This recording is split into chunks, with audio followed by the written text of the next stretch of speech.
Muito obrigado, Sr. Presidente.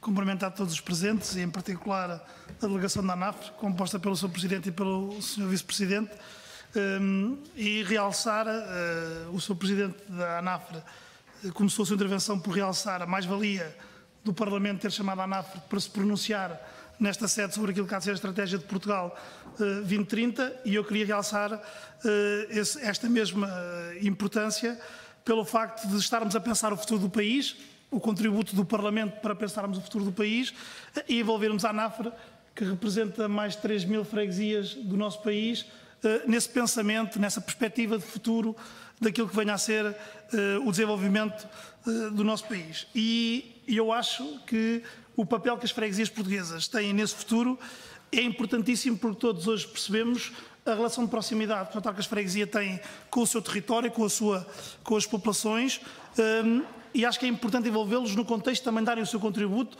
para a resolução dos problemas do país e indo de encontro às expectativas das pessoas. E por isso começar com essa nota prévia que eu considero ser da maior importância. Depois dizer que há um desafio neste momento em cima da mesa, que também há de ter reflexo no futuro, que é o desafio da descentralização de competências, que o nosso país o processo que está em curso no nosso país, e que visa também capacitar cada vez mais as freguesias para a missão que têm pela frente.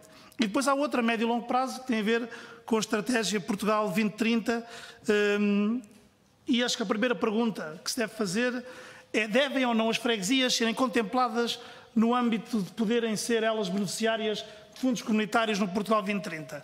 E temos que ter em consideração a dimensão de que algumas freguesias têm, que muitas delas são maiores do que muitos municípios, muitas delas têm muito mais responsabilidades do que alguns municípios, portanto, a distinção clara entre freguesia e município, se calhar, tem que ser relativizada neste contexto. Mas a primeira pergunta que tem que se fazer é: devem ou não as freguesias serem encaradas pelo nosso país na negociação com a União Europeia no âmbito da estratégia 2030? E esta pergunta também pode ser respondida de várias maneiras. Primeiro, quem conhece melhor o terreno e as necessidades da população com os autarcas de freguesia no nosso país? Segundo, com quem vão as pessoas das instituições falar em primeiro lugar para resolver os seus problemas? A resposta é óbvia e todos nós a reconhecemos: são as freguesias. Então, se nós todos consideramos que as freguesias portuguesas são uma porta de entrada preferencial para as pessoas das instituições poderem ajudar a resolver os seus problemas, então porquê é que também não serão as freguesias portuguesas entidades que possam também ajudar efetivamente e terem meios para responder para fazer face a esses problemas? E é aqui que entra o Portugal 2030.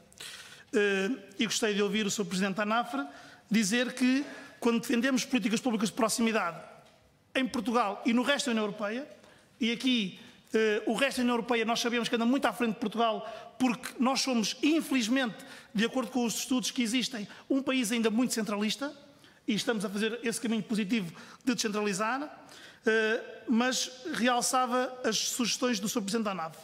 Desde logo, o papel que as freguesias podem ter para fazer face ao paradigma demográfico do nosso país, ao envelhecimento da população, à desertificação dos territórios do interior, e depois a questão da maior digitalização da nossa sociedade, onde nós temos aqui um papel importantíssimo. Eu acrescentava ainda outras sugestões, que as políticas públicas de proximidade devem estar centradas, e o Sr. Presidente da ANAFRE frisou isso mesmo, nas pessoas, nos cidadãos, no indivíduo. E daí que seja da maior importância que também as freguesias, que hoje, por lei, devem constituir comissões sociais de freguesia, que estão a ser promovidas por todo o país, possam também ter capacidade técnica para fazer face às missões que as comissões sociais de freguesia têm no nosso território. Depois, para que as freguesias, que têm uma relação muito próxima com as associações, possam ter capacidade para desenvolver centros comunitários nos territórios que precisam de combater o isolamento dos cidadãos, nomeadamente dos idosos. Depois, para que as freguesias portuguesas possam ter, no âmbito da proteção civil, capacidade técnica para responder àquilo que a lei hoje já estipula, a criação das brigadas locais de proteção civil, mas dando-lhe meios técnicos e financeiros para fazer face a essa realidade. Depois, para que as freguesias também possam, no âmbito daquilo que são as suas competências, poderem ter programas também integrados de promoção do envelhecimento ativo nos seus territórios. E, por último, que também as freguesias possam ter programas integrados de promoção da saúde e do bem-estar das suas populações e também serem envolvidas num sistema integrado de apoio à natalidade para fazer face ao paradigma democrático que o Presidente da ANAF referiu. E por isso eram estas as sugestões que faria e para as quais solicitava a opinião do Sr. Presidente da ANAF, realçando mais uma vez a importância desta audição de hoje.